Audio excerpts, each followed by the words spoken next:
Hey everyone, how's everyone doing today? Welcome to my Tuesday live stream where we talk about photography and what's new and what's been happening and to catch up on and see how everybody's doing. I hope everybody's doing well.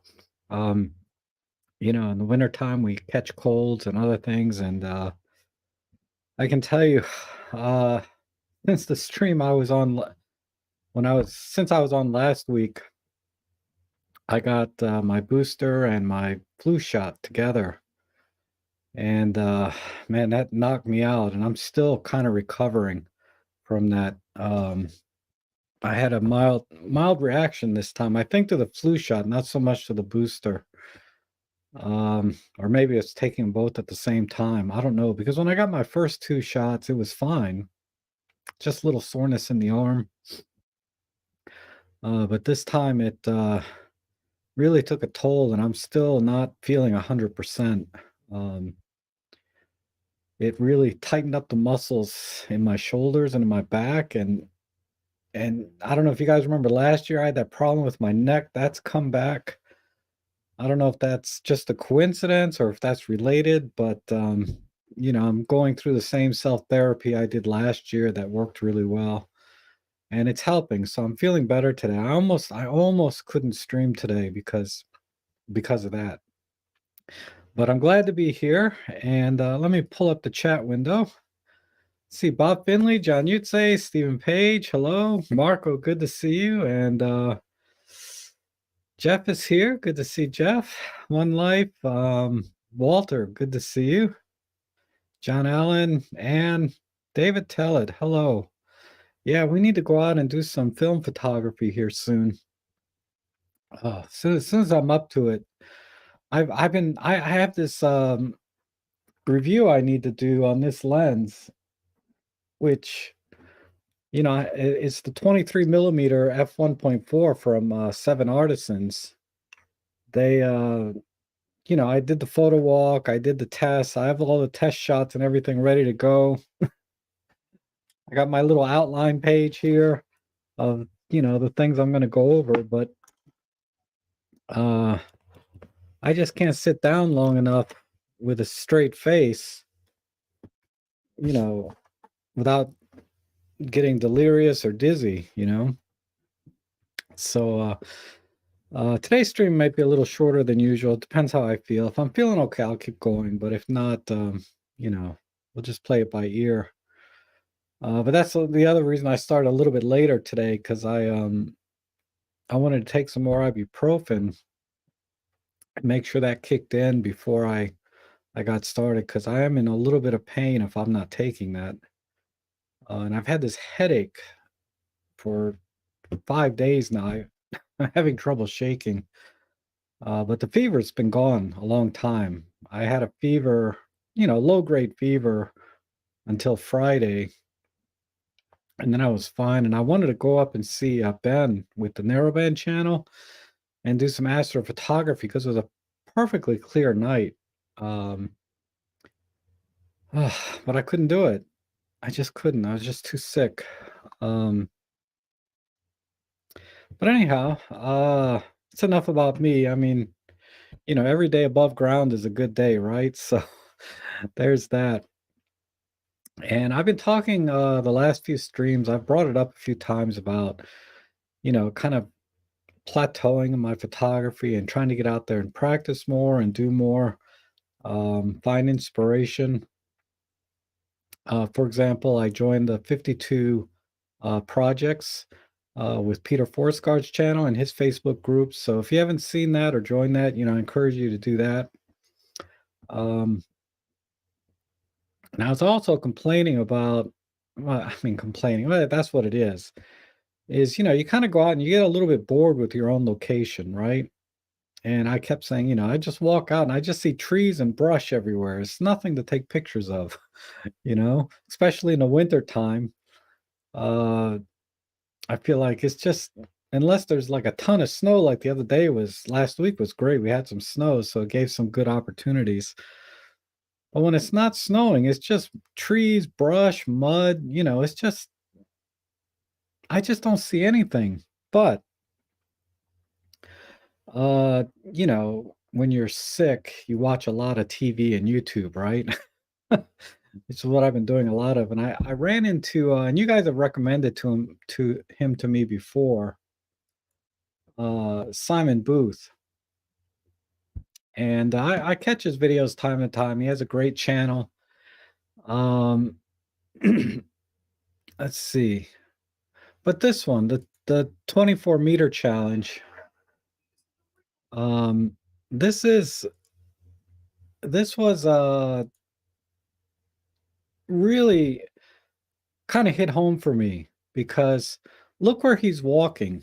Let me see if I can expand this a little bit.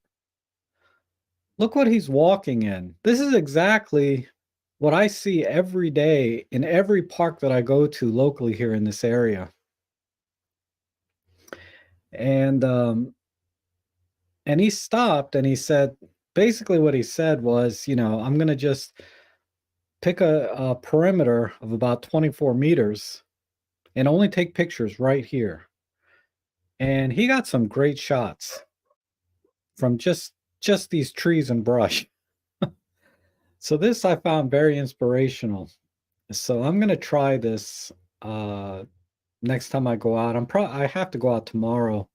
I actually have some tutoring I have to do tomorrow at in Great Falls. And so I'm gonna rest a lot today so I'm not feeling this, I want to be at least 80% by tomorrow. If I can be 80%, I'll be okay. But right now I'm about 50%. Um, but yeah, so yeah, he jibber jabbers here for a bit, which everybody does, right?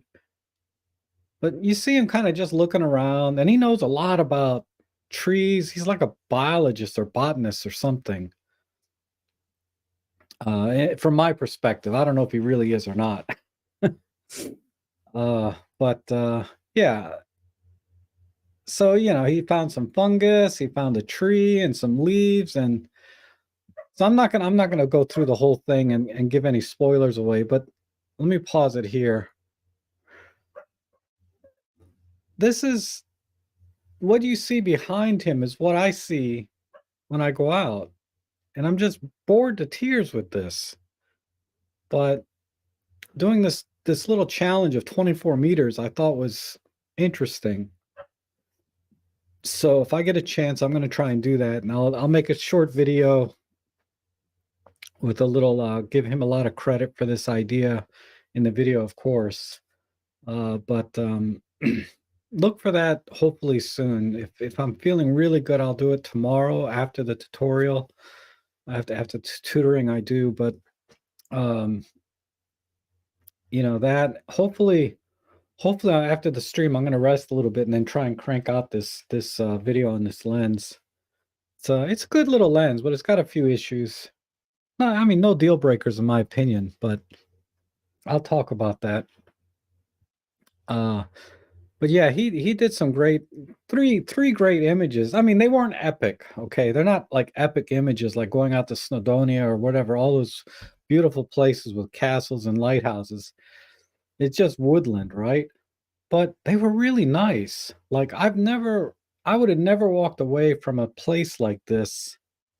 What I'm talking to you, but you don't see me. I would have never walked away from a place like this and had three images that I really liked. I got three images I might share that are just good enough that, they're not gonna offend, like they're not bad pictures, they're just okay. But these were really nice, I thought, the pictures that he took. Kind of like this picture behind me. Let me move out the way. It's just some leaves, right? Um, but I like that picture, you know? I mean, it's not epic, it's nothing special, right? But that's, it's about it's about enjoying the craft and practicing and finding, that's why you do photography. At least that's why I do photography, because I enjoy it. And I really like this picture I got. Actually, I took this one behind me with the Nikon DF, um, which takes beautiful pictures, typical Nikon colors, very warm, magenta-ish, and nice and crispy. But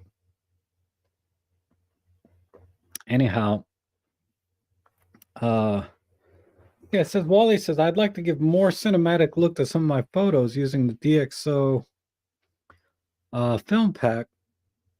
Do you have any suggestions?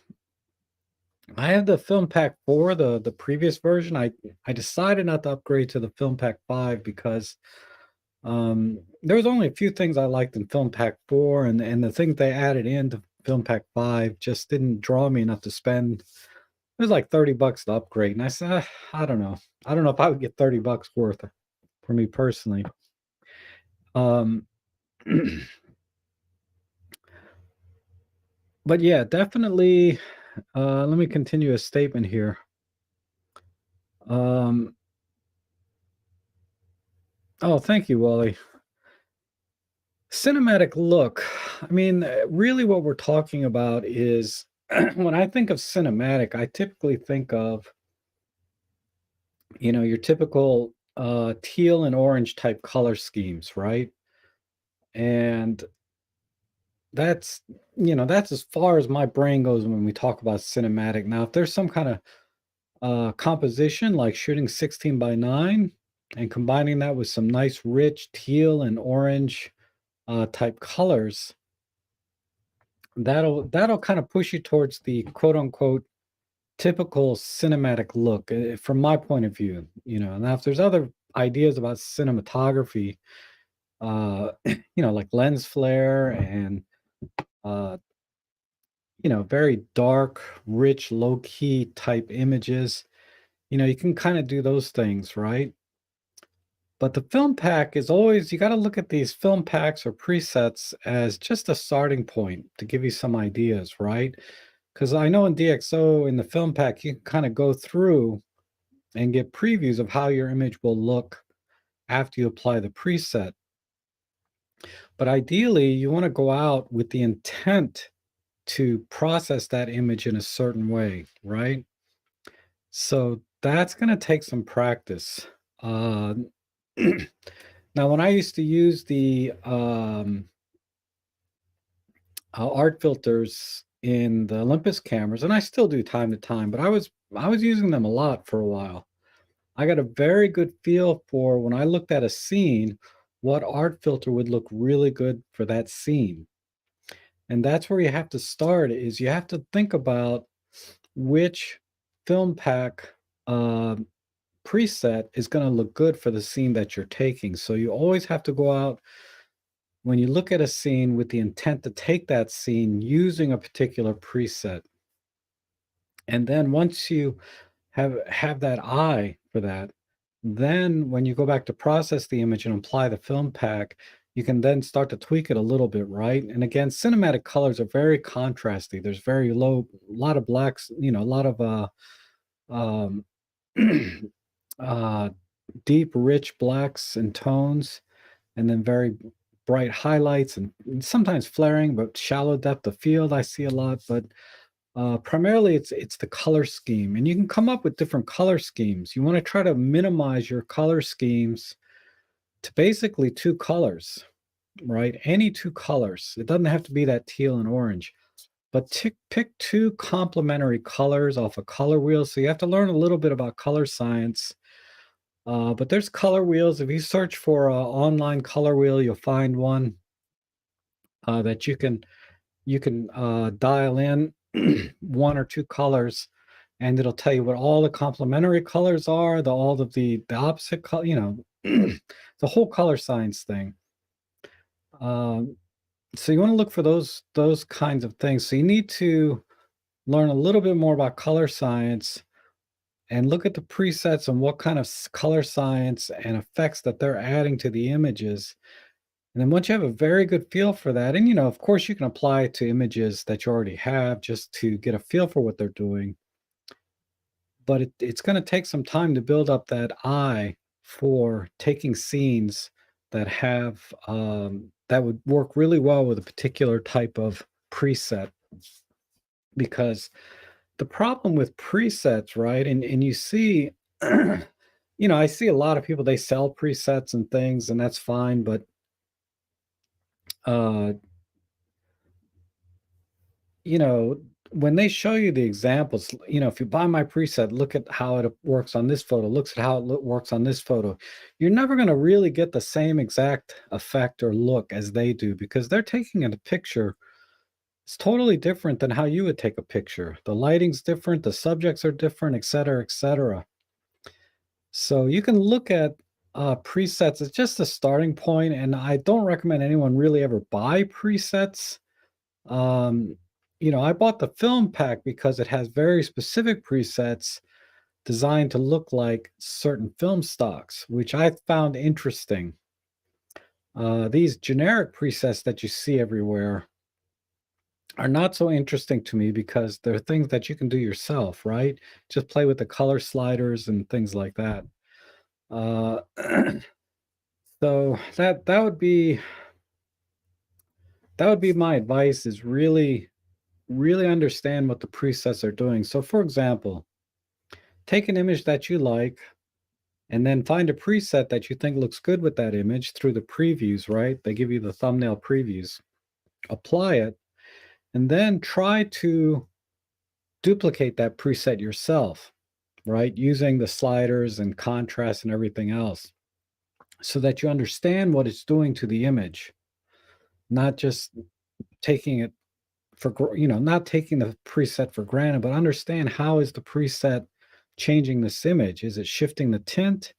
Is it pulling the blacks, or is it raising the midtones? What is it doing exactly to give me that look? And then once you understand what the presets are doing, that's when you start to develop an eye for when you go out to a scene and you see all these colors, because we don't see in black and white. We can on the back of a camera, but when you look at a scene, you'll see all the different colors, and you're going to be very conscious of the light and the white balance and how the white balance is affecting the scene.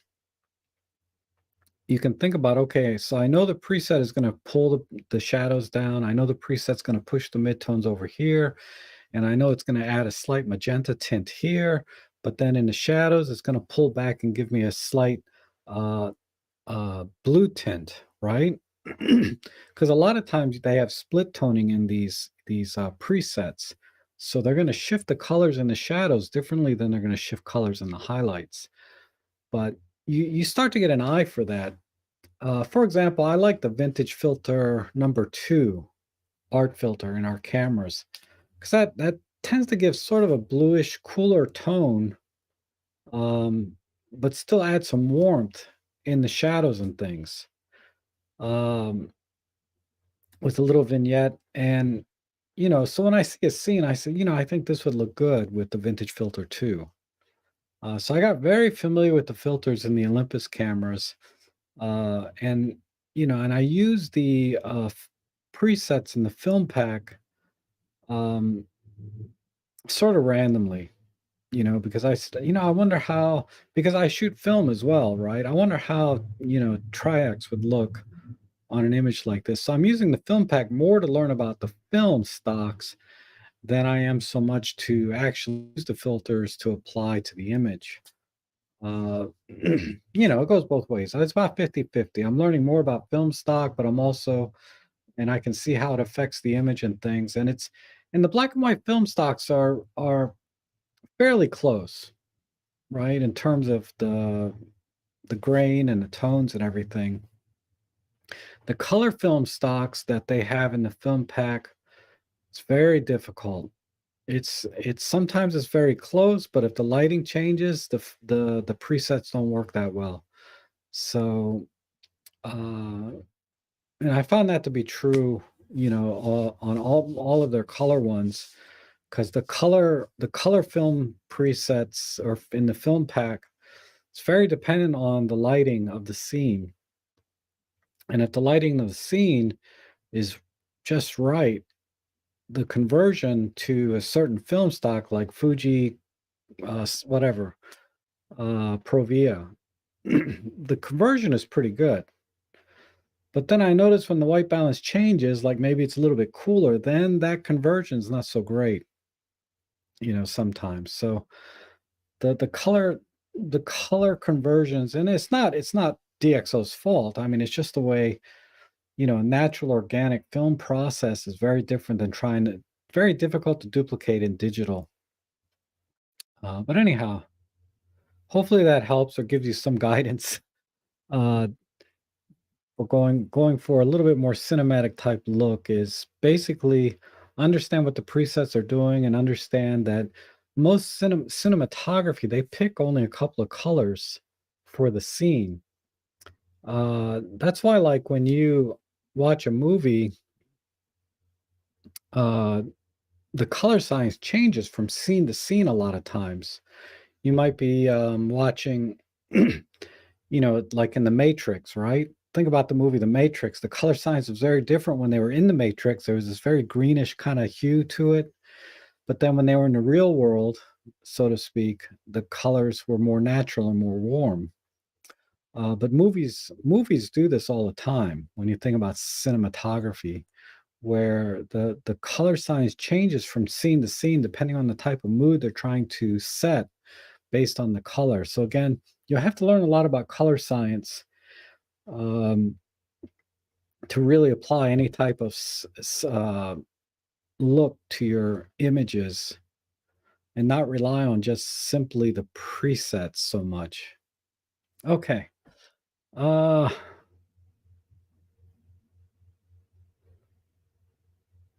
Let me scroll up. Let's see. Any recommendations for a macro focus rail? Uh, when I was looking into those, the macro focus rail is basically, you put your camera on sort of a tripod head looking thing, and then there's dials that'll move the camera forward and backwards, right? And I would say when I was looking at them, the only thing I noticed was that the cheaper ones wobbled. They were not very rigid. So you want to buy a good one. Uh, so look out in the comments when you read about the reviews, in the comments and stuff. Try to find one that people are not complaining about it wobbling a little bit. Like it's not a rigid setup. When you turn the dials, it's there's not that precision, right?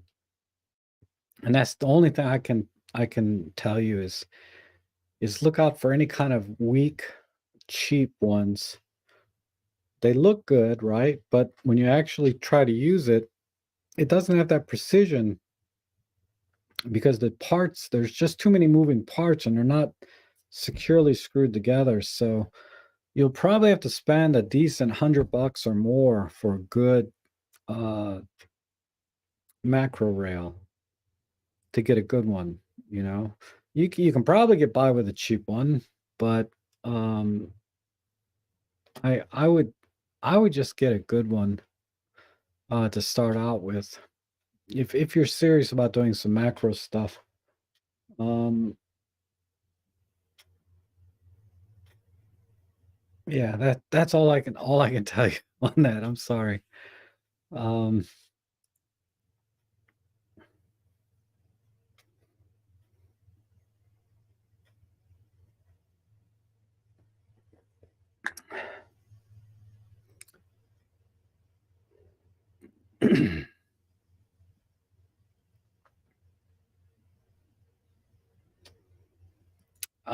the film pack, I know it has Provia. It does have a few. I can't remember what's in. They have the. I know that the DxO Film Pack 4 has Acros and Provia, and I think and Velvia. So it has three of the ones that you find in the Fuji cameras. But I haven't tried to actually compare the Fuji camera against a preset in DxO. Maybe I'll do that one day. Just do a comparison. If it hasn't been done already 1,000 times, right? But it has at least three. I think the other ones are like the other ones in the Fuji are like Pro High and Pro Low, something like that. Those are just sort of basic film stocks.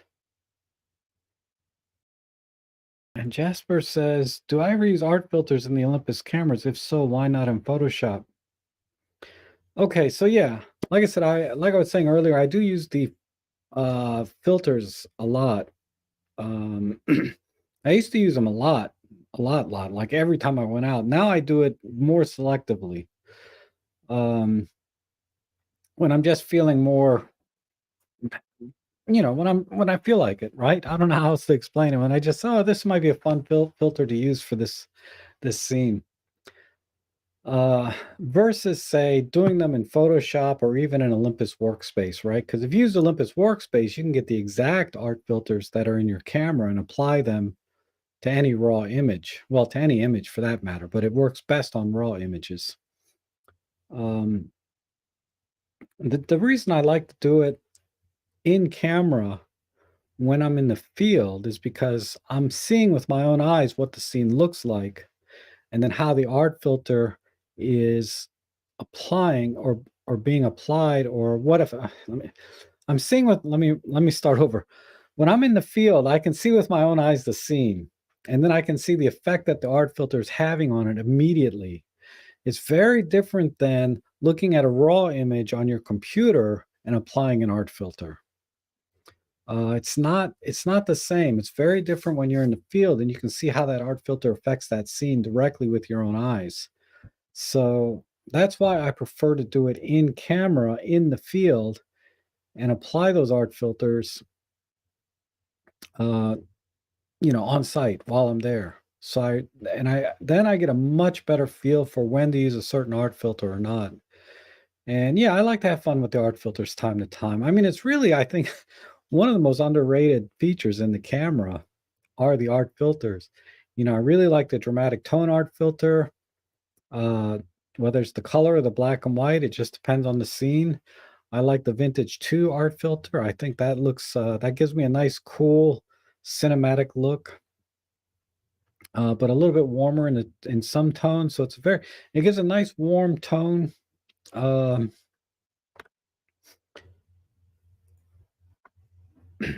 let me see if I can show you. Uh,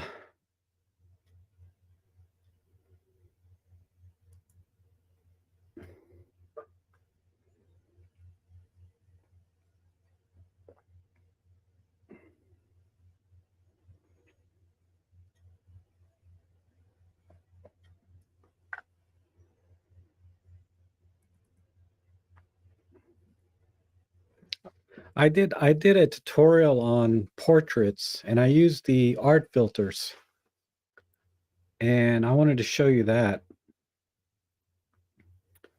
I just when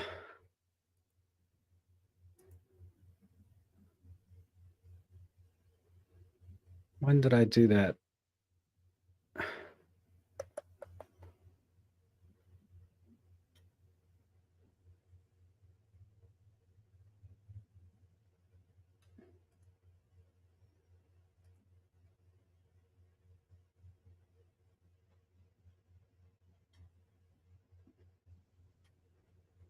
Okay, that was that one.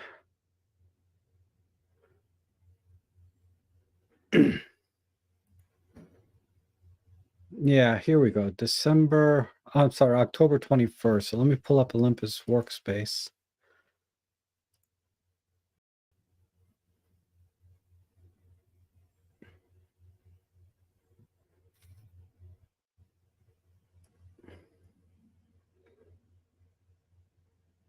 October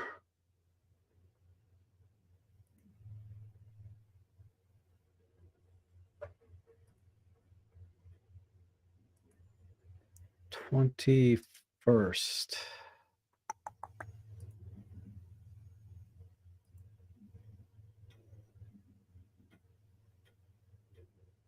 2021, dumbass. Here we go.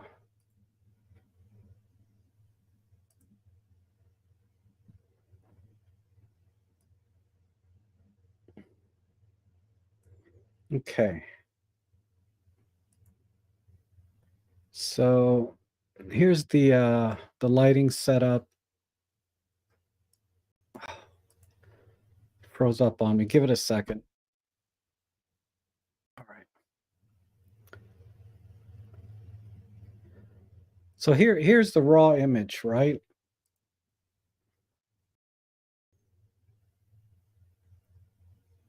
Oh, it's dragging. Give it a second. Let me put these side by side. Oh, where's the icon? It used to be right down here. I guess, oh, if I pull up one, here's the raw image. This is the raw image, right? um, so we'll do one. Let me get rid of this. 1 and 2. So the raw image on the left, the straight out of camera JPEG on the right. And that is with the art filter, vintage art filter number 2, right? I thought that looked really good because I know what that how that art filter works. I'm very familiar with it. And this is why I don't do it in post-processing, because by doing it in the field, whenever I take a picture, I know how that art filter is going to affect the scene. And I knew that the vintage art filter 2 sort of gave a very cinematic look, a nice cool tone, but then the the other tones here, like on my face, are still a little bit warmer than, say, the tones here in the shadows down in here.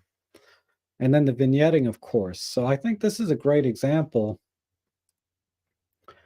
of, the that I do like to use the art filters when I see a scene and I think it's going to work really well. So when I was doing this portrait scene, I knew that all I had to do was apply the vintage art filter 2, and I would get this output, which I like. So that's just one example. Um, and I have many, many more examples, which take me a while to find, good examples like this one. But this is a straight out of camera JPEG, which I thought came out pretty good. All right.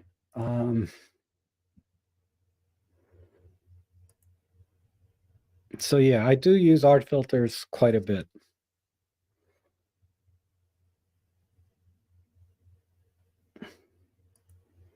Yeah, and Photoscape is free. I didn't know it came with free film simulations, but Photoscape is a great software. I use it all the time. Um, I use it mostly to make collages and things. I don't use it for the editing features so much.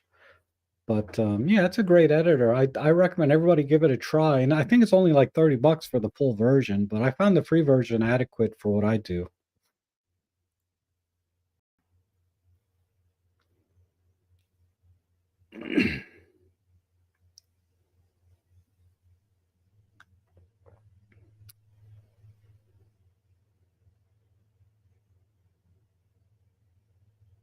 And yeah, the art filter bracketing, this is another nice thing you can do in your cameras.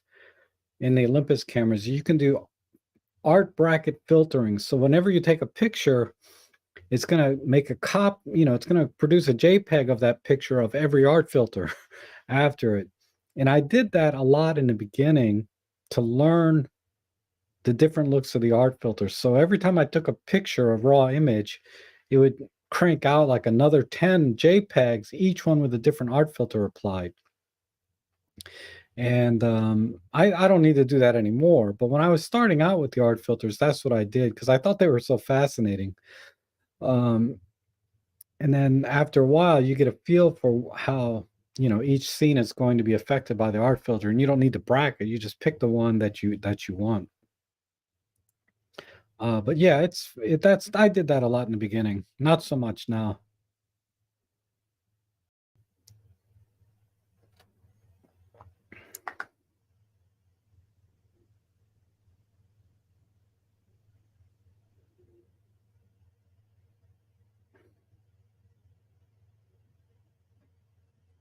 Oh, thank you, Wall. I appreciate that. And J Train is here. Hi. I remember the video in which you did the self-portraits. Why don't you use the Olympus app as a remote? Ah, oh, yes, I think you're referring to the tethering, right, that you can do with, the M1 and, and I think I was using the M1 Mark III. Okay, yeah, I was using the M1 Mark III. It's just too much hassle. Um, to run a cable from your camera, and then I have to have a table for my laptop set up there, and, um, for that setup, I didn't need to do that. I just the way I was set up is very simple. I was just using a remote shutter or the self timer, and that was good enough. Adding a computer and tethering and all that and loading up the software is just, a little bit too much overhead in my opinion just for the simple tutorial I was doing. Because I didn't, most people don't shoot that way, and I wanted to make a tutorial for the way that most people would be shooting, simple portraits, right?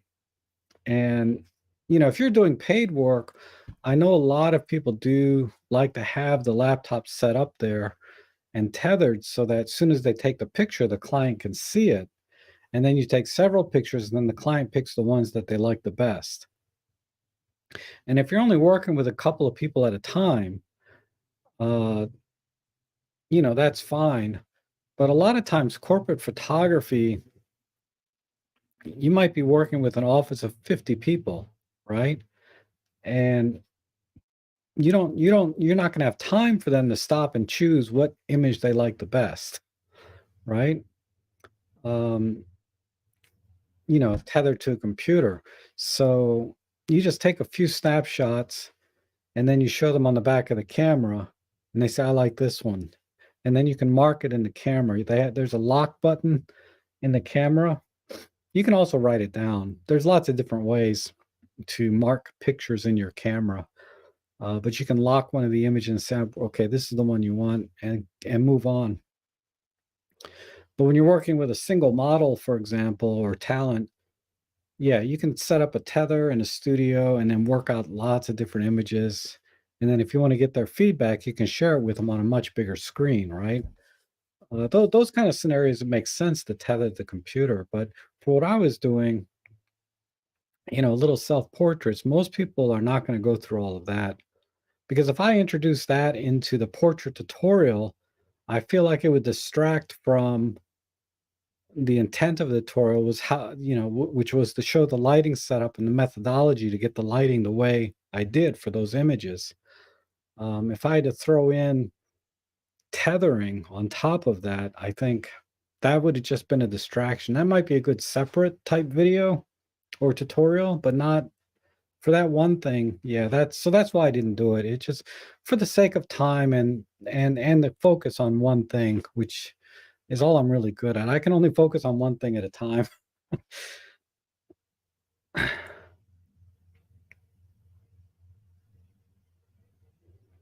Oh, to use the phone app. I'm sorry. Okay, so so if anybody had a question about tethering, that's why I didn't do it. But the phone app, I hate using the phone app. Um, Mainly because you can't. I was using Flash, right? So I cannot control the flash with the phone. So why control the camera with your phone and then the flash separately on the camera? It'd be a little bit confusing, in my opinion. Um, and because I had the flippy screen anyway, I could compose pretty easily uh, without having to use the phone. Um, but yeah, I don't like using the app on the phone personally. And it's nothing against the app. I just don't like using apps on my phone. It's just the screen is so small. I have trouble seeing the screen as it is. But yeah, that's main, from a logistics standpoint or workflow standpoint, it would be kind of confusing to have your phone controlling the camera settings and then controlling the flash settings separately on the camera.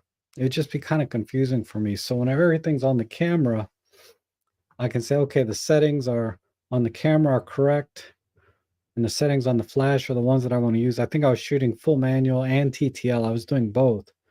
And introducing another phone, controlling the camera separately would just be kind of awkward for me. That's all. Just a workflow issue. It's just easier to work on one system rather than having to deal with two systems and Wi-Fi. Because when you use your app on your phone, I think the screen on the camera goes blank too. So you have to do everything on your phone. I'm not sure. I don't use it enough to really remember, but that's why.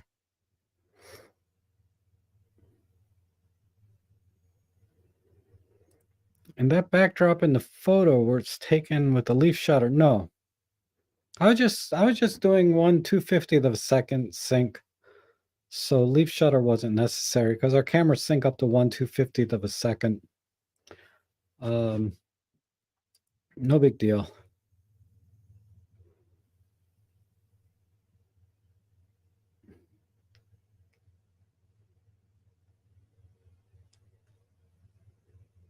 And let's see.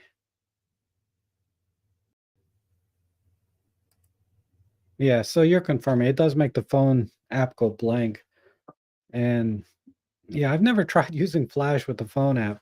I'll have to try one time and see if that works and what the workflow would be like.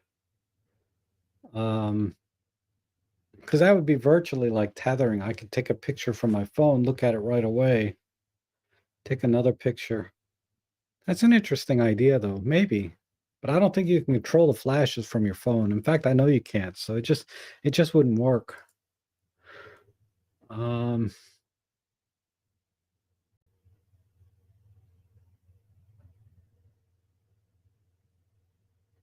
what else? But yeah, I did a lot of practicing with the portrait work. I know Peter wants to do some more portrait videos, so I'm looking forward to that because I'm not really a portrait guy. I mean, like you, I watched a bunch of you know, videos online about how to do portrait photos, and then I set it up myself because I had all the gear. The only thing I had to buy was a backdrop, right? Um, and I watched a bunch of Joe Edelman and a bunch of other guys, Gavin Hoey, all the guys, right? That have these portrait videos. And basically you can do one light, and it's kind of a misnomer because they say, okay, let's do one light photography, but then they bring in like five reflectors. It's like, well, that's not really one light. It's like, yeah, it's one light, but you're using reflectors, was effectively another light because the light's just bouncing off that card from your one light. So now you have two lights. Um, but yeah, I mean, one light photography with reflectors is still one light photography, but it's you really have two light sources now. Um, one you can control, the other one is sort of limited, right? Um, but I found that with portrait work, there's so many different ways to do it. Um, I like a softer, more shadowy type portrait. Others like a more even Steven lighting where you have equal lighting coming from both sides, right? So you just capture the face. To me, that's a little bit too sterile. I like to have a little bit of shadows on one side. So if I'm going to do one light photography, I have one light here and a reflector to bring up the shadows. But I would never set up two lights on either side and then have it equally illuminate the subject. To me, that's just kind of sterile. But a lot of people do it that way, right? And a lot of things you have to think about when you're doing portrait photography. Mainly, what is the portrait going to be used for? Right? Is it going to be used for online? Is it going to be used for your business card? Is it going to be used for, I don't know, whatever else they use portraits for, right? But most of the time, it's for like their LinkedIn profile or for their business cards or for their website or as thumbnails to their profiles online, things like that. And depending on what you're going to use it for, is going to dictate sort of the photography you're going to take and their posing and all of that. So there's a lot of things in portrait photography that I don't have experience with. So that's why I practice a lot at home on myself. And then when I get a good result, I made that tutorial. I says, "Hey, I think I did a good job here. I might as well make a tutorial on it." Um, because I have a very good understanding of flash photography, right? Being in architectural real estate type photography, you have to be really good with flash and lighting, right? Just like you do in portrait photography. But portrait photography is very nuanced, and you have to be very you have to understand what the intent of the portrait is for, as well as all the different nuances of the different kinds of lighting and gear that you need. And I I'm not that good at it in that sense, right? Like I couldn't just walk into an office and do everybody's portraits. I might get a really nice portrait for a particular type of use case, but they might say, "Well, I need to use these for this other thing. I'm going to put it on a billboard. I don't, you know, the way you took the picture is nice, but it's not appropriate for what I need to use it for." And that's where I lack experience, right? And that's why it's not easy to just walk in and say you're a portrait photographer. You have to really have a good feel for and understand the client's needs, the use cases, and be able to adjust your lighting and their posture or position or pose for their use case, right? Um, so I've done a couple of paid portrait type jobs, and I did okay. The client was happy, right? They were happy, but when I think back and I look at those photos again, I'm thinking, yeah, they're nice, but they're very amateur in the sense that I didn't have a lot of different kinds of poses for all the different types of situations that they would be using their photos in. Um, so to give you an example, one of the mistakes I made when I was doing the last portrait session that I did was I always had them looking to their right, just like this photo. See, I'm not looking to the right, but my body position is to my right, to this way. Every photo I took, they were pointing this way. Just about. There might have been other ones, but for the most part, this is how I had it set up. And when I went to use the images, when I went to use the images for the intended purpose, um, I ran into a problem. It doesn't look right. And I'll show you what I mean. Let me show you the actual picture. I have to go to my folders. Hold on.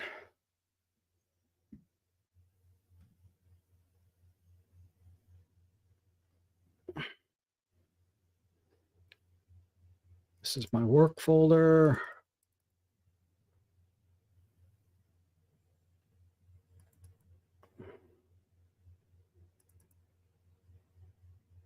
Here it is.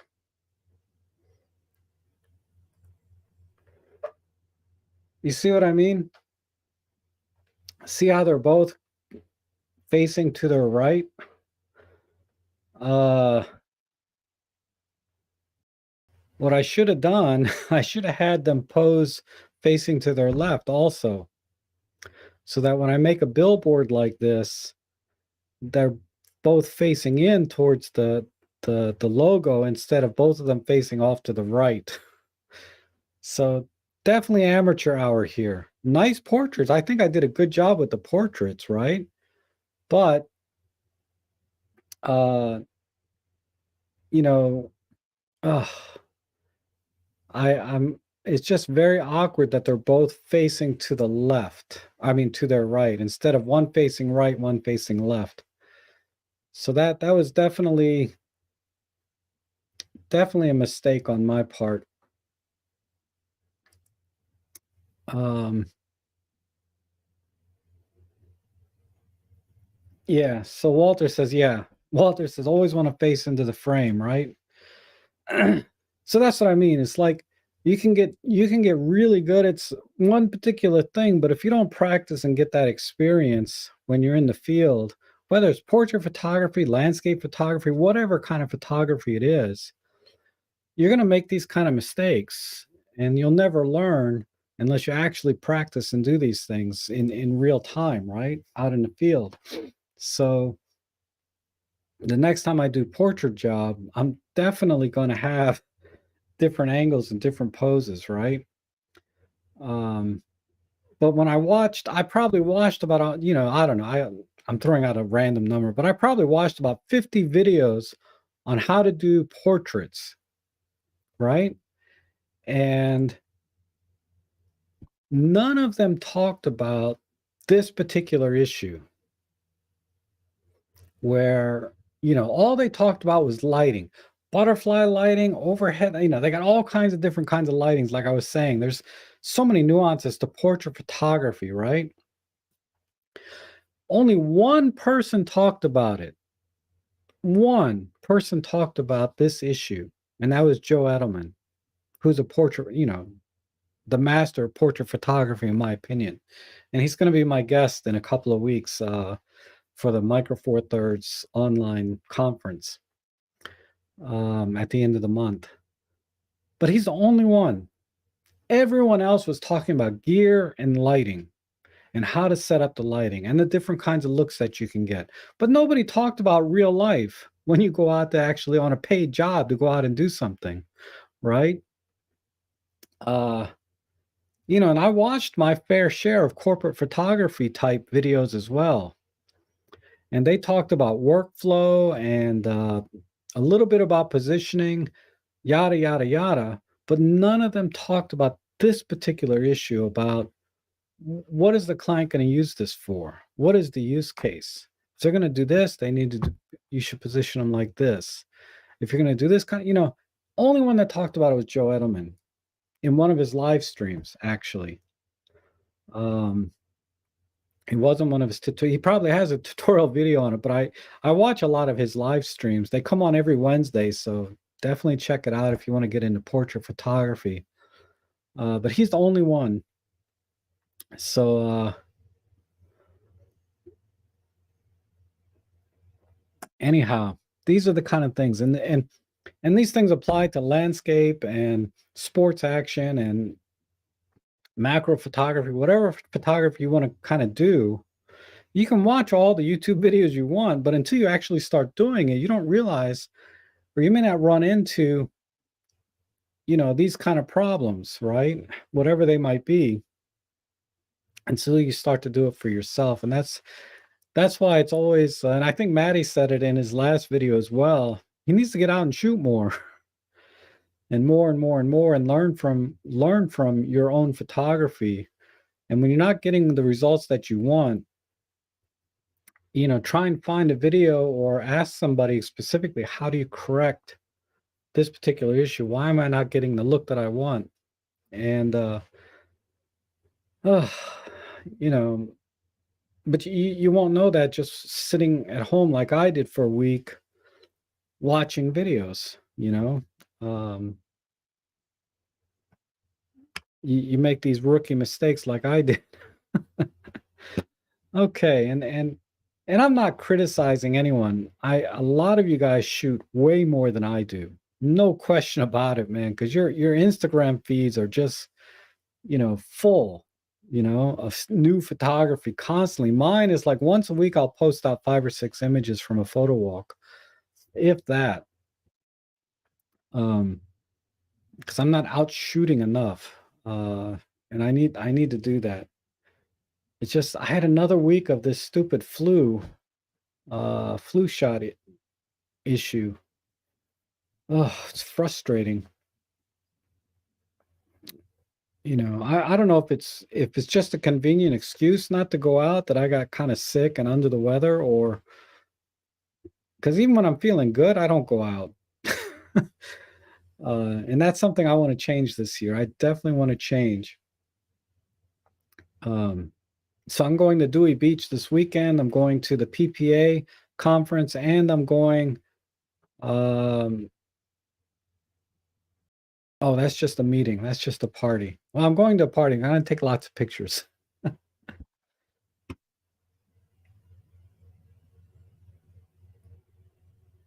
Oh yeah, and Lauren has a smug mug site. Let me find that.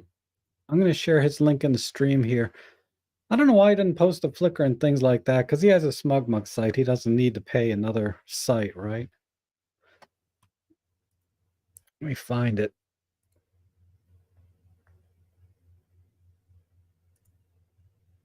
Lauren emails me like on 3 different emails that I have. I have like 3 emails, my personal and 2 business ones. And he'll email me kind of randomly on one of those. So I'm not sure which one.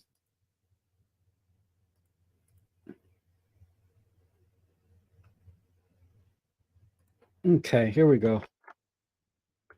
Here's Lauren's site. Yeah, I got your email. I saw your email this morning, I should say. There's Lauren Smugmug site. This is a guy that goes out, I feel like, every single day and takes pictures. And he does great work, and he uses a lot of different kinds of cameras. So it's always fun to try to guess what camera he used. At least when I'm looking at him, because I know he uses different cameras, I try to guess which camera he used for that particular image. And I don't know. I get some right, I get some wrong. It's very, it's just statistically impossible for me to get. Excuse me. Meaning I'm getting about as many right or wrong as it would be if I just randomly picked a camera, right? Like if I just randomly picked a camera from a hat and applied it to an image, that would be just as accurate as me guessing which one, meaning I don't know. Okay, let's see.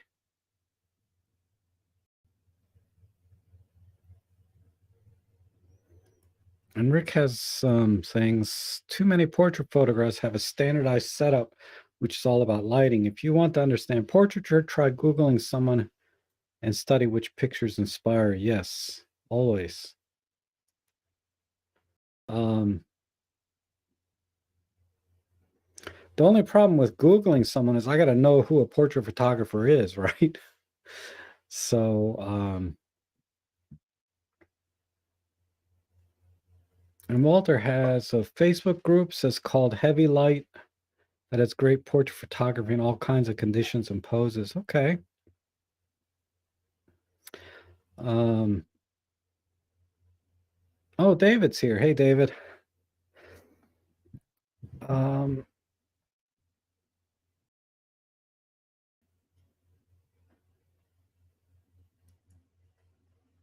Yeah,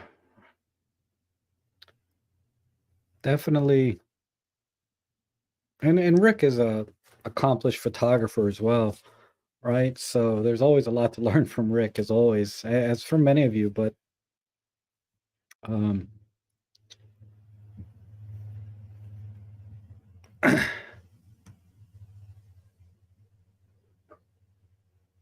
yeah, let me close this window.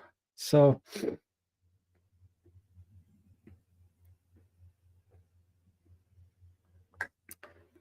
yeah, candid environmental shots. Andrew, I'm terrible at it. I'm terrible at people photography, just awful.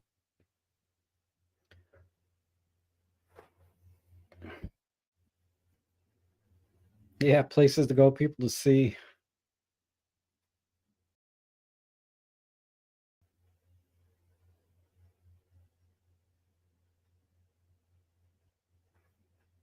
Oh, cool, Gigafish. The HX99, you can program it to take a snapshot street at 35 millimeter and shoot from the hip. Yeah. What I tried to do once is actually talking about the phone app, is I'd be looking at my phone, but I actually had the phone app open, then I had the camera just kind of hanging off my side, and I'd walk around and use my phone to take pictures, right? So it looks like I'm looking at my phone, but I'm actually framing or composing the shot and taking a picture with the phone. That's probably the stealthiest way to take a picture. It's just really hard to compose with your hip, right? Because you're not holding the camera, it's just hanging off you. So I'm like dancing around trying to compose the camera, compose the scene with my hip.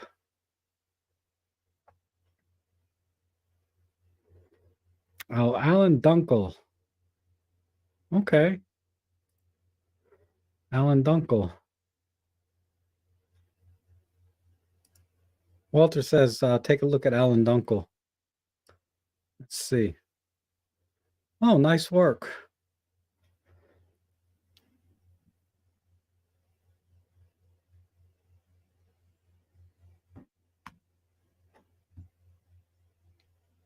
Yeah, these are pretty hardcore, right?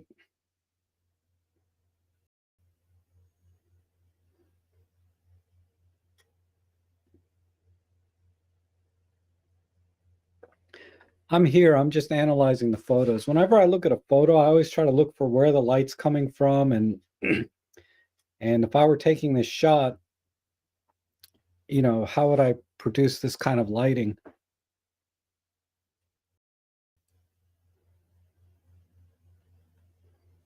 Because like this shot here, right? Uh, this is definitely using flash because you can see, I picked this one, not that it's particularly better than any other, but the way it's being lit is very obvious, right? There's definitely an umbrella or something here, a flash hitting her from the left side, and it's a very soft light because there's just barely any shadow. Um, but this looks like a one light setup, maybe with a reflector. And this one is definitely two lights, one on the left and right, and then a reflector on the bottom. And definitely lighting from behind, just for to illuminate the background. But this looks like basically a three light setup and a reflector.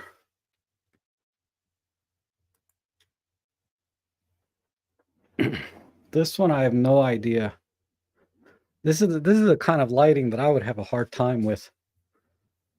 It's so soft you can't tell where it's coming from, right? And this is painting.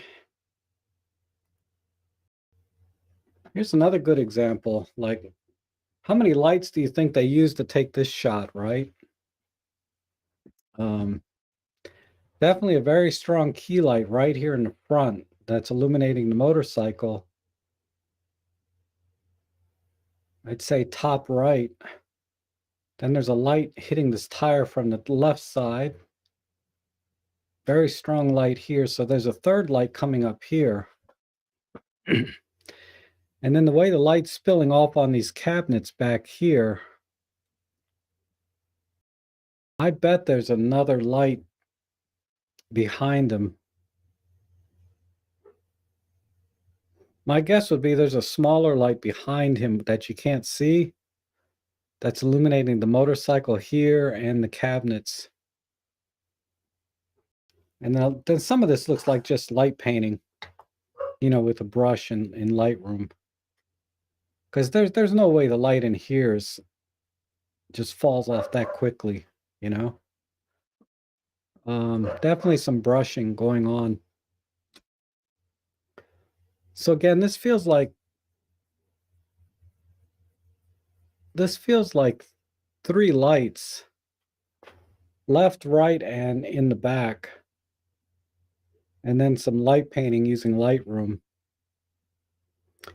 There's no light coming from the top because the ceiling is just too short. Somehow there's a little bit of light on top of his head here, but very little. There's very little light coming directly down. And that's why this looks a little unnatural to me. This is a little bit too, I mean, it's a great shot, but it just doesn't look natural to me. Like it's not natural light, right? Obviously.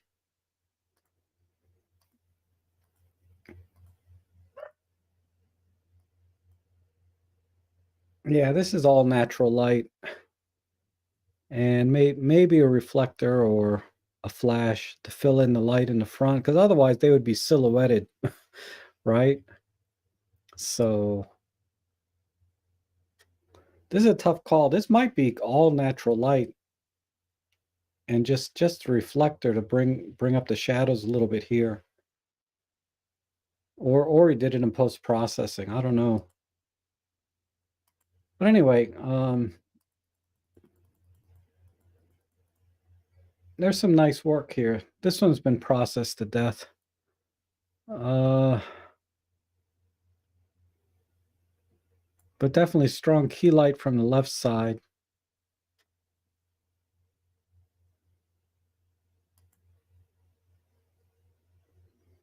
And this is really good lighting. See, I'm nowhere near this level. Nowhere near this level of being able to create light like this outdoors. Because the lighting is very even and soft. So my guess would be he's using a humongous, very, very large light source, probably like one of these 6-foot umbrellas, 2-3 meter umbrellas, and a huge amount of light.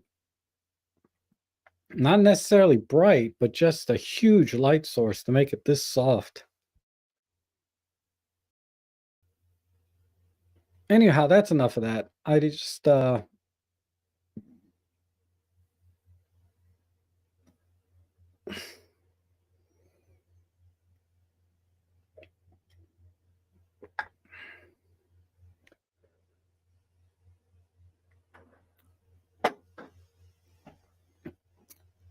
yeah, it might be a composite, that's true.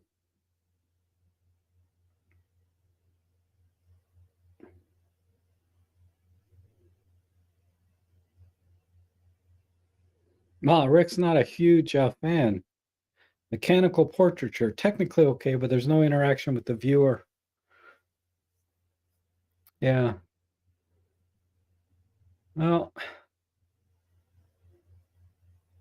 I thought that last one of the girl was pretty nice. But anyhow, I thought they were nice images. But the yeah, I'm looking at it from a technical standpoint, right? Like how would you do that? And it's all about the lighting. Once you got the lighting right, you could use your cell phone and take the picture. Right? Especially now that LED lighting's kind of becoming a thing. Instead of using flash, people are going into LED lighting. Like the Joe Edelman talks about Stella Pro, but I practiced a little bit with just some LED light bulbs that I have laying around the house. And you can get pretty much the same results using LED lighting as you would a flash. Let me see if I can pull that up. Those were kind of funny.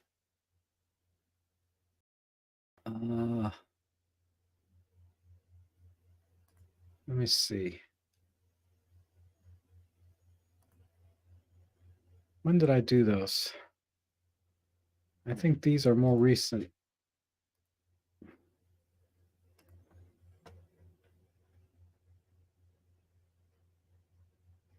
Yeah, here. Okay, these were just me practicing by myself at home. I didn't intend to show these to anybody, but I was practicing with the LED lighting. And let me, but I was just using LED lights instead of a flash. Let's see. You can see this was way too bright. Okay, so this lighting here, I think I was just using, let me look at my eye here. Yeah, this is a single umbrella. And then I tried something else. I tried a different light which was way too bright. But I just was not getting the look that I wanted. And I was using silent shutter, so I was getting some banding too. Yeah, this picture has some banding in it. But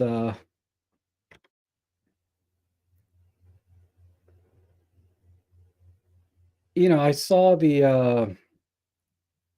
I was watching some videos of people using LED lights instead of flash, and I said, "Well, I got some LED light bulbs, let me try it." So I just set up the LED light bulbs behind an umbrella instead of my flash, and I think if you buy a high quality LED with a good CRI rating and stuff, uh, you can do almost everything with an LED light now instead of using flash.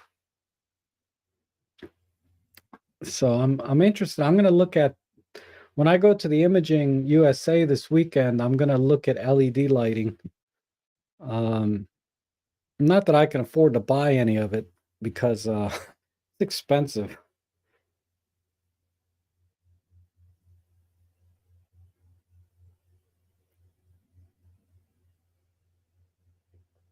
Let me just catch up on the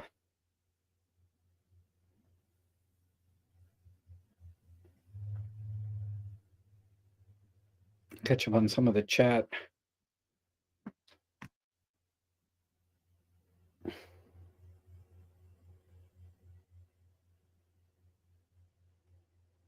Yeah, and I agree with Walter. When I look at other people's images, you know, certain things go in and out of style, right, in photography.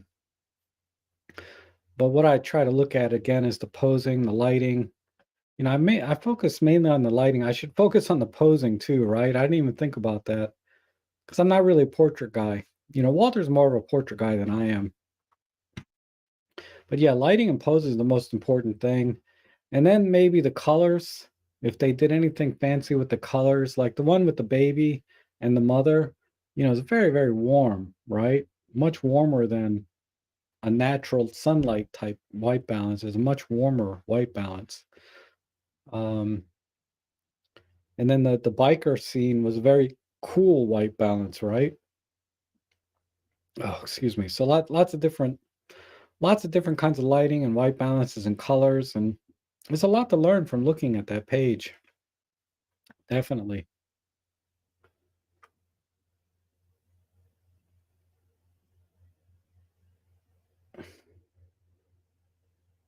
Oh yeah, good morning, Gigafish.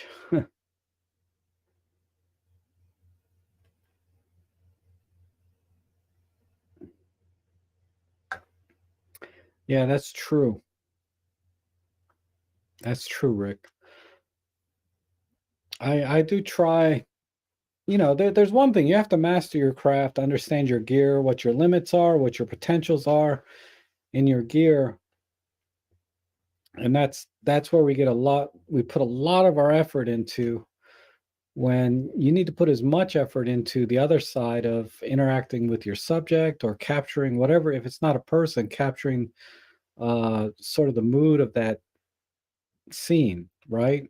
You need to be able to really focus on the other half of the picture, right? The story eh, or the textures or whatever, and then use your gear and have the technical competence to use your gear to capture that moment.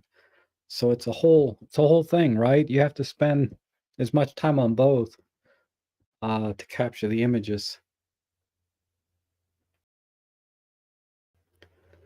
Oh, my squirrel shot. Yeah, I had a couple of squirrel shots. I like the one where he's up on the steps. And then George is asking, what is the methodology OMD uses to file names? Uh, well, there's two. Gosh, I haven't used the default settings in a while. But I did do a video on it, and I can't remember it now. Let me look at a file name, and then it'll come back to me because now I reassign my own file names. Give me a second.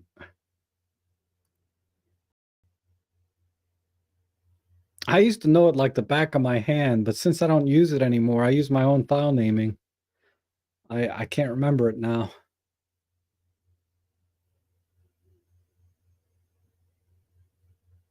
Where's my picture folder here? This one.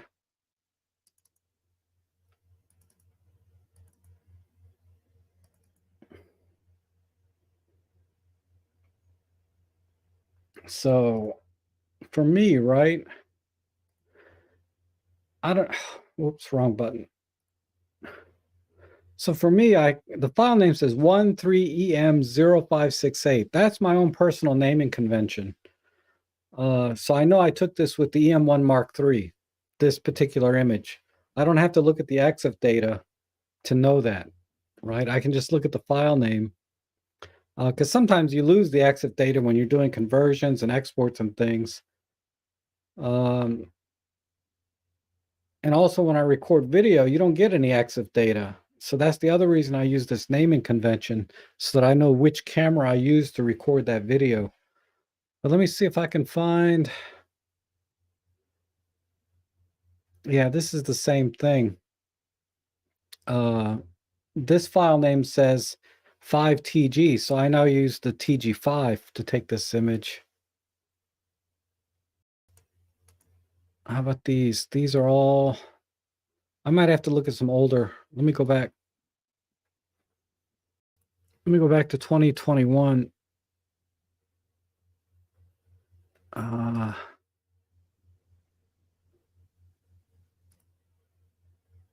Let's go into 2020. I'm sure I got some images in here. 5EM.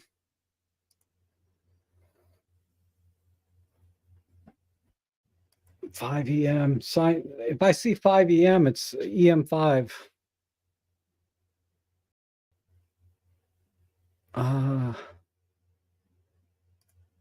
There's got, okay, P22. All right, so I think this is definitely, yeah, this is one I didn't rename the things. This was the M5 Mark III. So P22, let me see. I know it's date related. 223.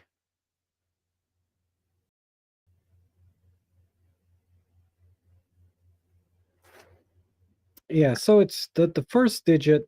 Let me just look at one other. Let me look at one other set of photos, then I can break it down for you. Let me go to fourth quarter.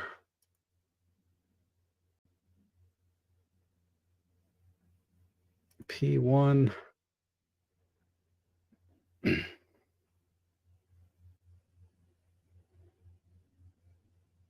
That doesn't make sense. P101084. Oh, this is an E5. We can't use that.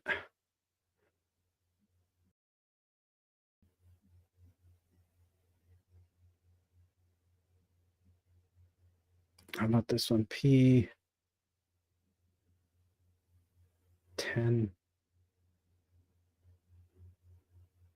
4, because it's the first four. First four. P10.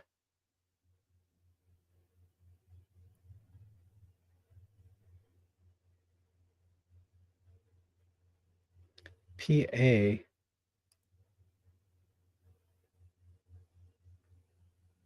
I can't remember, George. I'm sorry. I can't remember how this worked. I used to know it. I can't remember it now. Because PA EM1 Mark III, right? So PA 300. PA.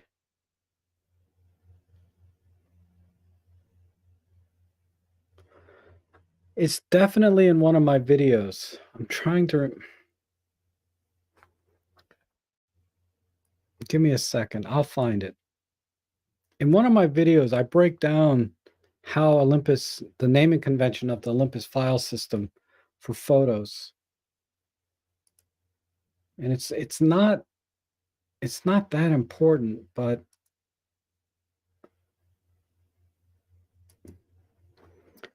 I broke it down in one of my videos, and I just, because I don't use it anymore. I use my own naming convention now.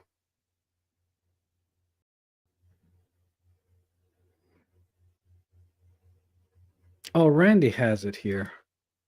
1 through 9, then October is B, November is C, December is D probably. But let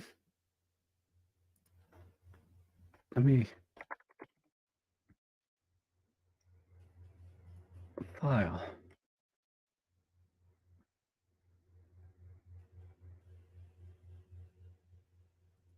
I believe it's this episode number 293.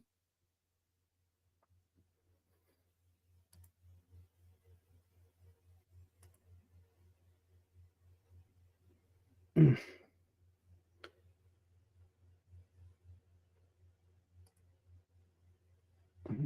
me just skim through this video.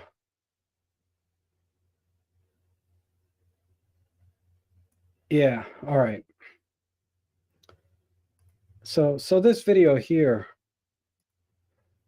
I do go through in detail how the Olympus file naming convention works, right? So it's episode number 293, George. I talk about how to set up your own naming convention, what the default naming convention is. So the P is for the color space, month, day, and then sequence, right? But watch this video. That'll tell you how to set up your own custom naming convention and then what the default naming convention is. Okay.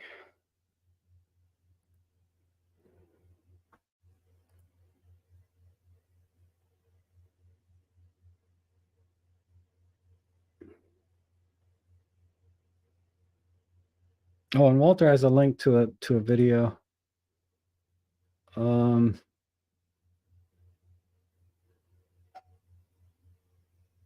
See, there's already a mistake. It says P is the character randomly chosen by Olympus. It is random, I guess, but it does identify the color space, whether it's sRGB or Adobe RGB, because Olympus uses a different letter for Adobe RGB than it does sRGB. Oh, I'm sorry, you're not seeing what I'm seeing. I'm looking at this page. This first letter identifies the color space. Other than that, it's accurate.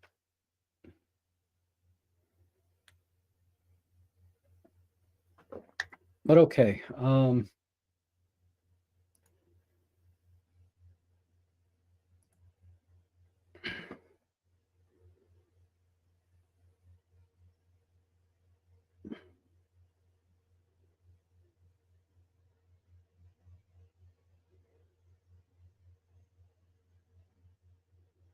Oh, thanks, Mark Wolf. Yeah, the Nikon DF,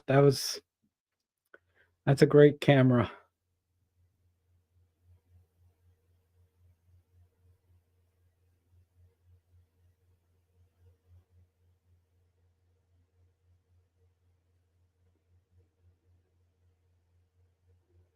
What is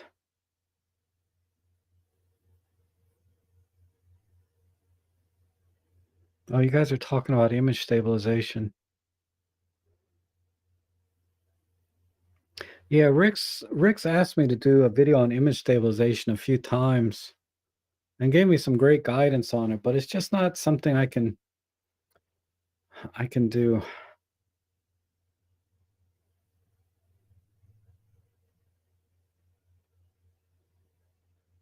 And yeah, how do I set my own name? Yeah, I explained it in that video.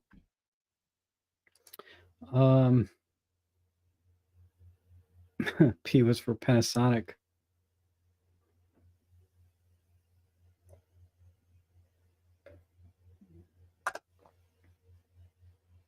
Yeah, and Randy's pointing it out. P is sRGB and underscore is Adobe. So yeah, that first space, whether it's a letter or underscore, determines the color space of the JPEG or the embedded color space profile and the naming. But I like I said in that video, episode 293, I explain everything.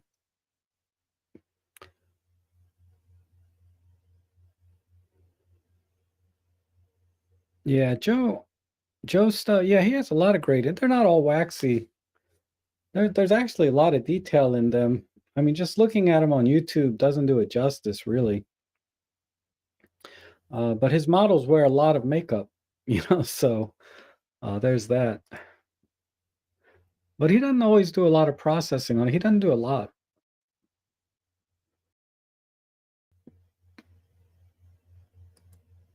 Yeah, it's often difficult to find specific files.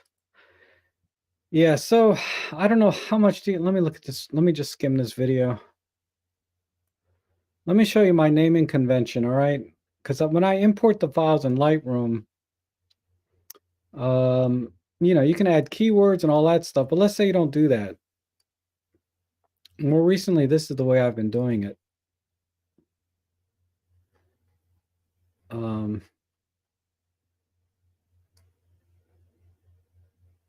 Let me collapse these folders.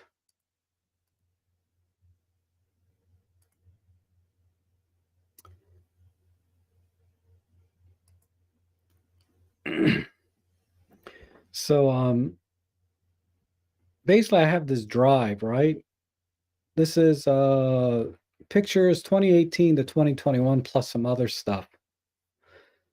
And I have the folder, I call it Lightroom Pics. And within this folder, I got each year. And then if we go to 2021, right, I got each year broken down into 4 quarters.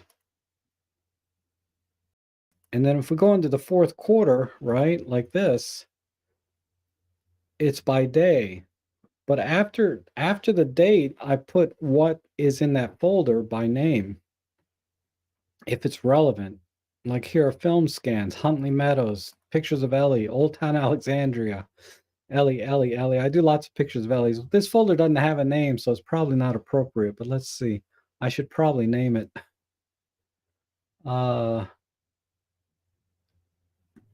It's more pictures of Ellie. Holiday light show at Meadowlark. So, oh, it's dragging. But this is how I find things for myself, is I break it down by year, then by quarter, then by day, and then each day has a very specific description of what's in that folder. And then while it's imported, if you're using Lightroom, you can add keywords and other kinds of tags. But you can do the same thing in Olympus Workspace. They have a keywords function as well, if I recall. I haven't used Workspace in a while. But that's how I do it. So finding specific things, this is how I do it. That's how I was able to find the portrait that I did, in just a couple of minutes, because I knew approximately when I took the picture. So then I just looked for the folder that had the name portraits next to it, and then it came right up.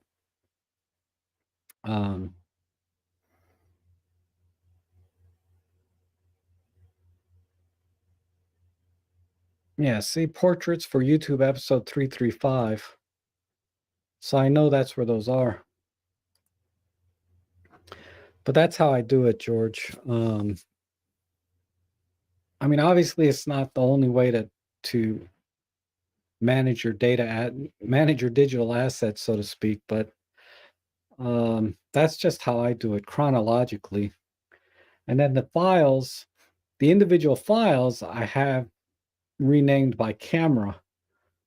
And I only do that because I do a lot of video too, and the video doesn't always necessarily doesn't have the EXIF data to tell me what camera was used to record that video. So that's why I renamed the file, so I know which camera I took the photos with and which camera I took the videos with. And I can separate things, because if I see that it's the EM5 Mark II or EM5 Mark III, I'll say, okay, that was my B-roll camera. So any pictures and video off of this camera will be B-roll. This is my A camera, my key camera, EM1 Mark III. So this will be my primary video and photos, etc. So that's why I name the files by camera name. But that's for my workflow. It works for me. It may not work for you to name your files that way, right? What difference does it make which camera if you only have one camera? So you may be able to come up with another creative way to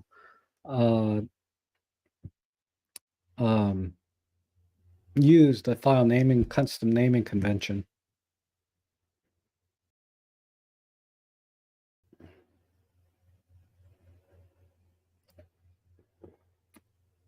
Would you ever pick up your NX camera, still have some NEX camera images somewhere?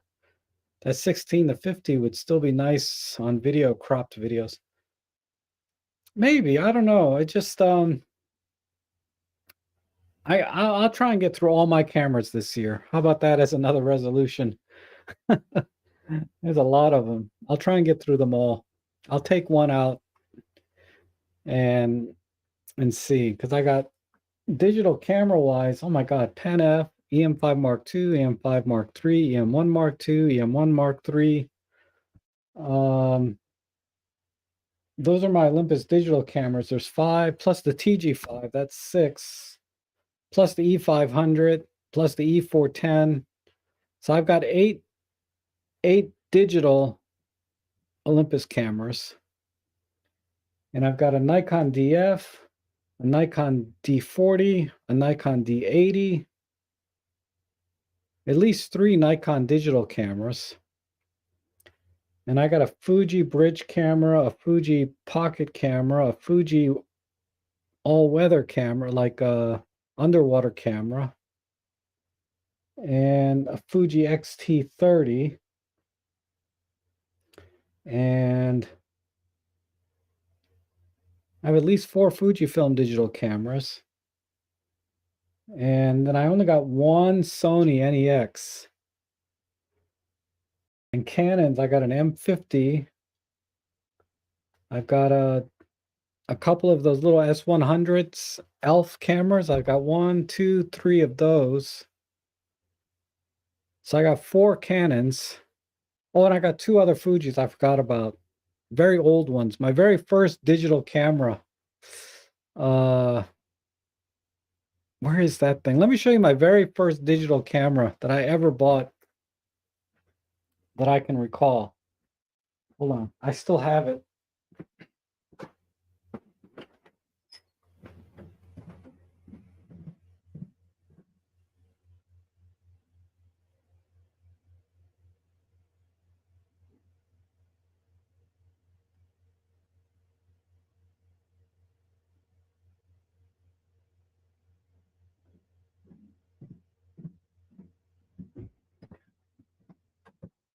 Okay. My very first digital camera ever was this Fujifilm. It is the MV2900. I can't read the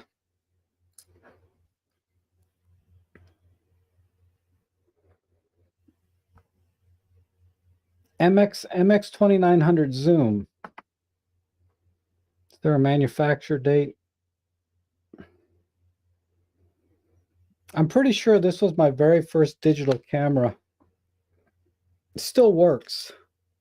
And it used those very thin, not SD cards, but very thin cards. And it is a, has a flash, I think. It's pretty nice. 2.3 megapixels.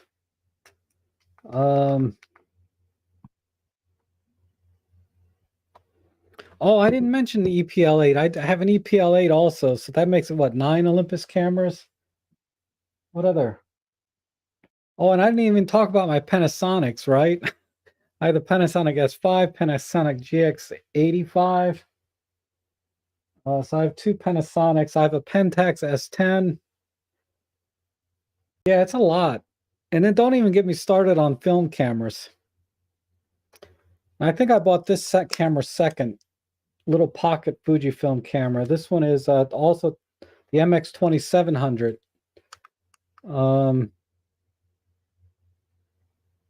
It's still working. Let me see if the memory card's in here. Nope. And I still got the original boxes and manuals for these too. These are, yeah, I mentioned the TG camera, the TG5. But yeah, these still work. This one is a zoom lens too, I believe. 7.4 to 22 millimeters. So whatever that works out to, multiply that by 6. So it's like a 35 to 120 or something.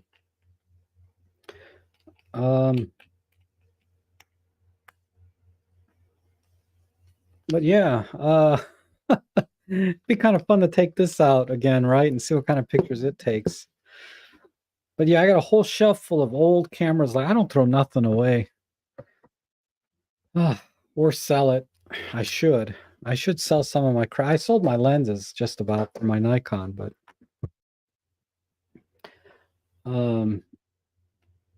which ones do I keep in the dry cabinet? All of the DSLRs and SLRs. I keep those, and almost all of the lenses I keep in the dry cabinet. But it's overflowing. I might have to get another one. It's pretty sad. You just wouldn't believe it. It's just piled up. Because when I bought the Hasselblad, I can't fit, the Hasselblad doesn't fit in there. And that needs to go in a dry cabinet because, you know, I don't want the lens to get all moldy. But yeah, it's a lot over there. I wonder if you guys can see it. Let me see. I plugged this in.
So yeah, a lot.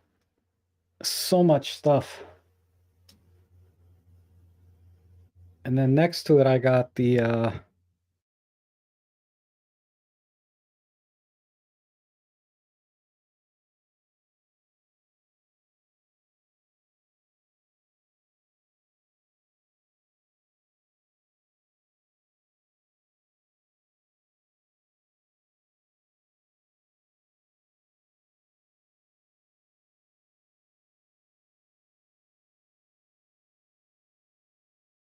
how about now? Sorry about that. When I switched cameras, we lost sound. But I was just just telling you guys what I had. It's a bunch of cameras and lenses. Um,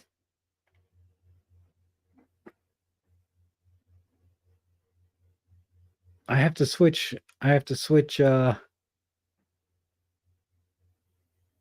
have to switch mics to get the sound to come on while I'm talking about.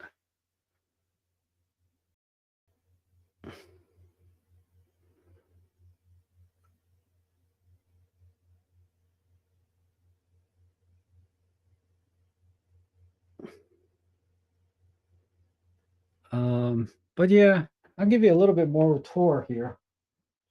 I mean, it's kind of a mess, but let me switch mics so you guys can hear me. I need to stand up anyway. Okay, testing. All right. That should be that should work if I switch.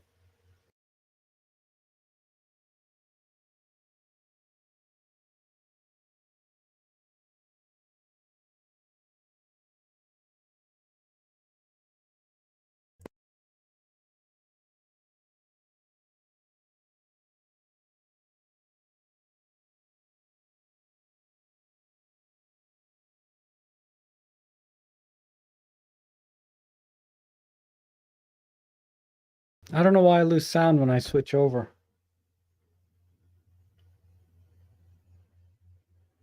It doesn't make any sense.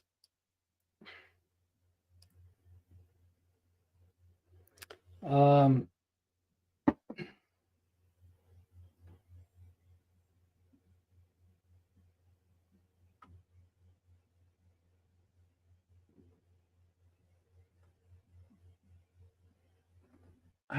I don't get it.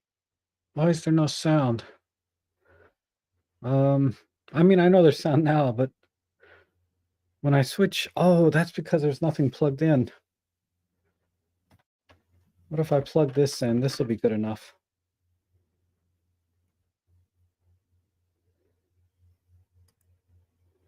Is this, let me try this one. Testing 1 2. Okay, this mic works. It's out of sync with this camera, but if I talk loud enough, you guys will be able to hear me. So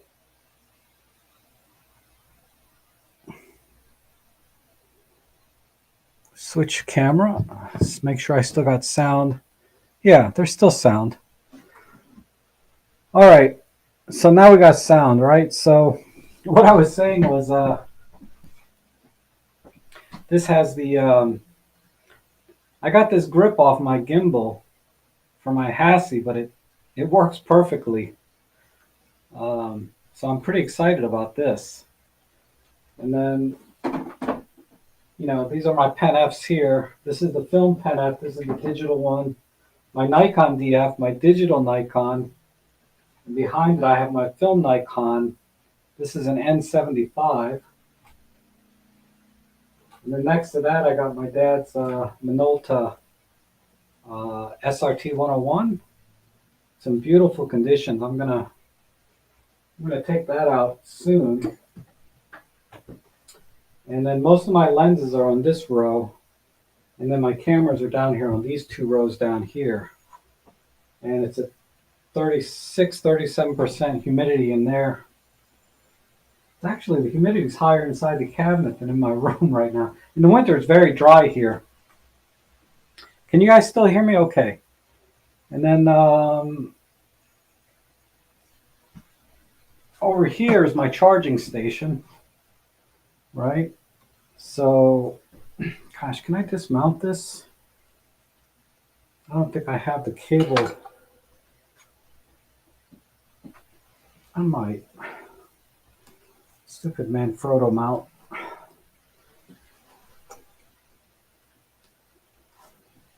I'll just point it. So this is my. There we go. Will this go around? I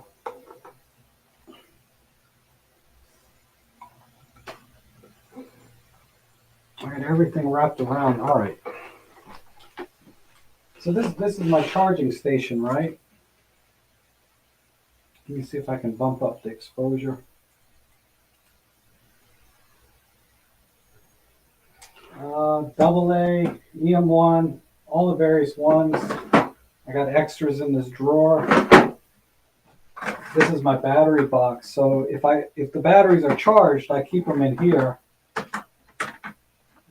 And then before I go out, I'll pop it in one of the chargers like that, and then I'll be ready to go, right?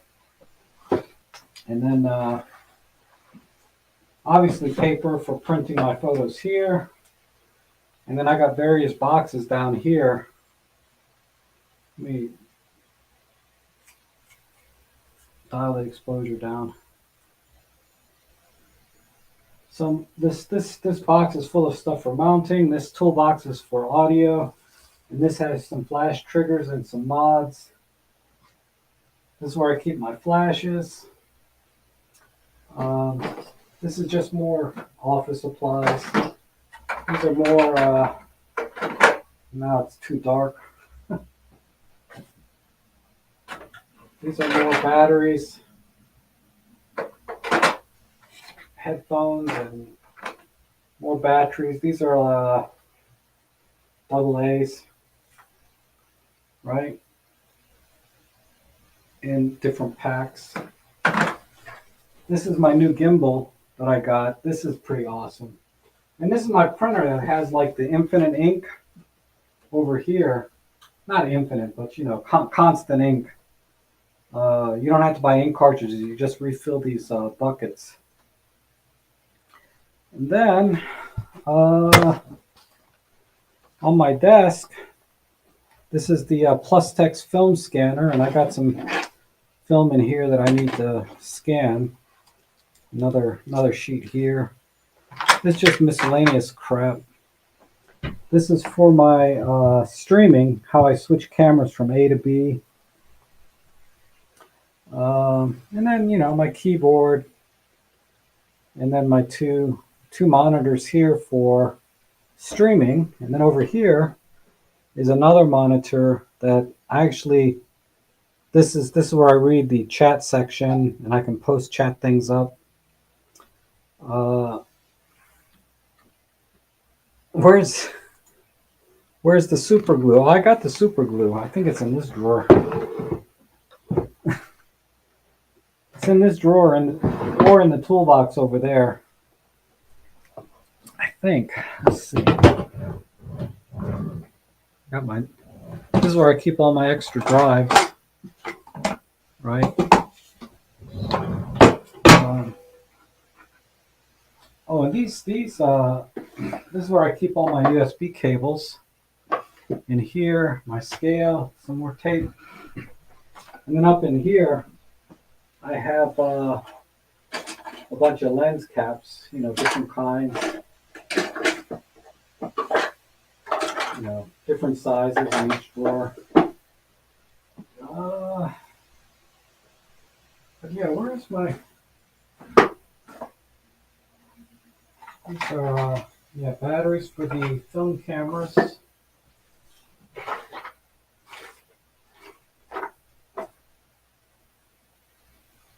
Battery tester. I use these a lot. Anyway, I don't want to bore you guys too much.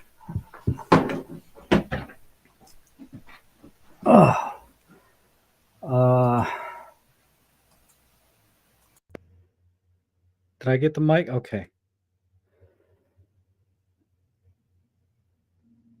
So anyway, that's all my stuff, So nobody robbed me. I'm very poor. Don't take any of my stuff. It's be painful.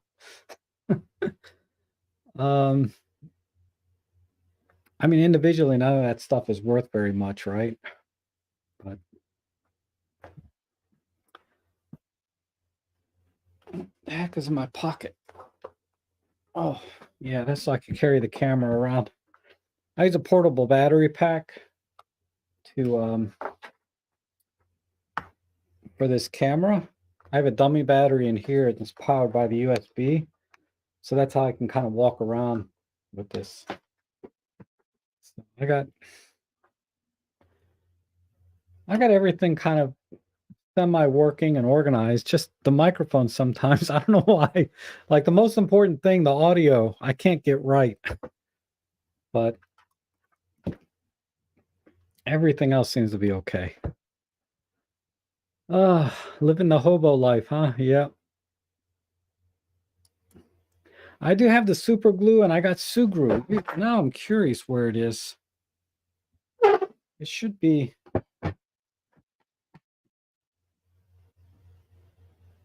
It should be here. I mean, I didn't even show you these other tubs over here. This is where I keep like my these are the lens rings. I keep these in one tub. And then this tub here, I keep the various lens adapters, you know, like micro four thirds to Nikon or whatever, you know, all the adapters and extension tubes, things like that I keep in here. And then this, I keep the anything audio related, cables and stuff. Because, you know, I do videos, so I have to pay attention to audio. And then this is actually just a mini toolbox where I just keep the essential tools that I need.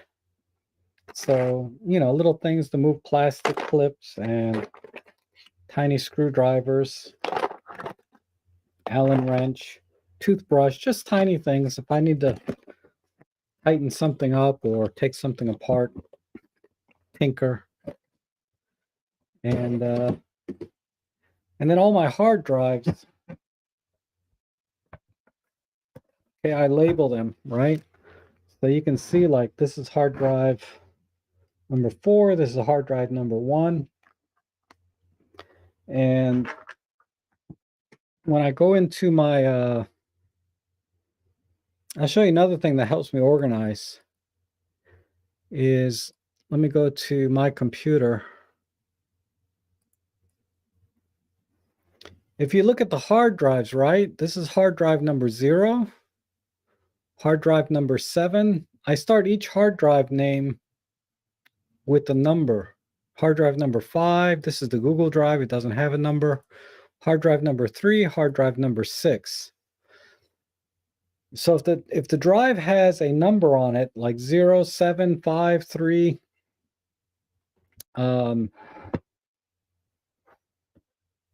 then let me show you. Switch over.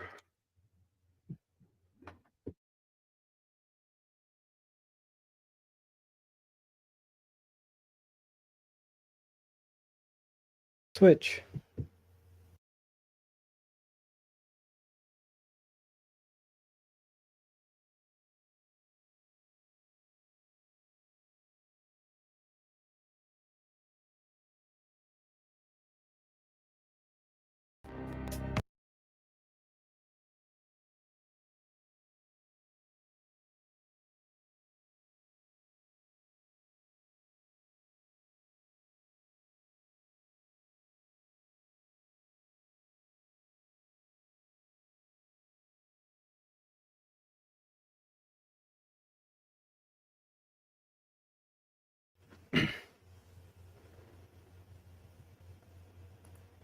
So here you can see I have them numbered.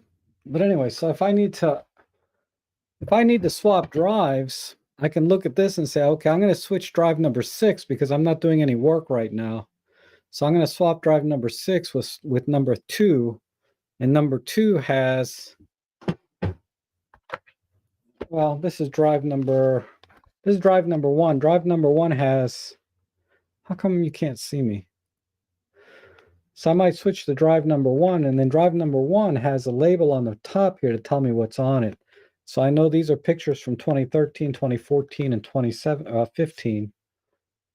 So I can say, okay, I'm not doing any work, so I'll swap drive number 6 with drive number 1.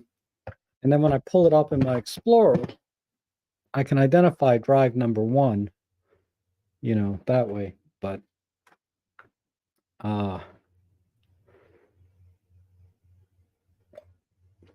so I try to keep organized in my own way. Generally, generally chronologically, whether it's by drive or year or, but when you get so much stuff, the so this drive here, drive number 4, right? It says 2018 to 2021. But I also have a drive number 3. No, it's drive number, so drive number 5 is also 2018 to 2021. So this is a duplicate of a drive that I have on my computer now. So I synced these up the other day while I was, sick. I just synced up this drive with drive number 5. So I have 2 drives. So I have a duplicate of everything. So I have 2 drives for every photo. It'll be on one drive or the other. And then for cloud backup, the only thing I back up on the cloud are things that I like or pictures I really want to keep forever. So even if everything in this house burns down, I still have my favorite pictures on the cloud, right? They're just JPEGs, but that's fine. It's just for my own memories anyway, right? Okay.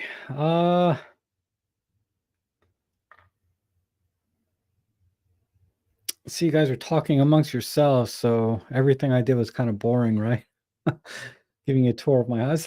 It's like when you go to somebody's house and they start showing you baby photos, and it's like, oh, really? I'm like showing all the junk in my room here. But okay, I think I'll end it here. This stream has gone on longer than I thought it would because my neck is really hurting now. But I guess, yeah, last thing would be look out for assuming the audio is working. Yeah. Okay. Look out for end of the month, January 30th, for the 4th annual Micro Four Thirds conference online. And a couple more videos this week, hopefully reviewing that lens and maybe some 24-meter challenge that Simon Booth has. I really want to try that because that's the kind of crap I run into every day, right? And I hope you guys go out and shoot and continue to share your pictures, whether you email them to me or I see them on Instagram and Flickr. I really enjoy seeing what you guys are shooting as well, and I appreciate that. But I'll be back next week for another live stream. I'm thinking about switching to Sundays, so I can't this Sunday, but maybe starting the following Sunday, I might start going back to Sundays. But in any case, thanks again for joining me today, and I'll see you guys again soon.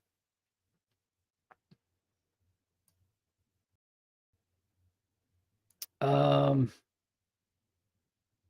me see if I can find a decent end screen this time. Let's try this one. This one looks interesting.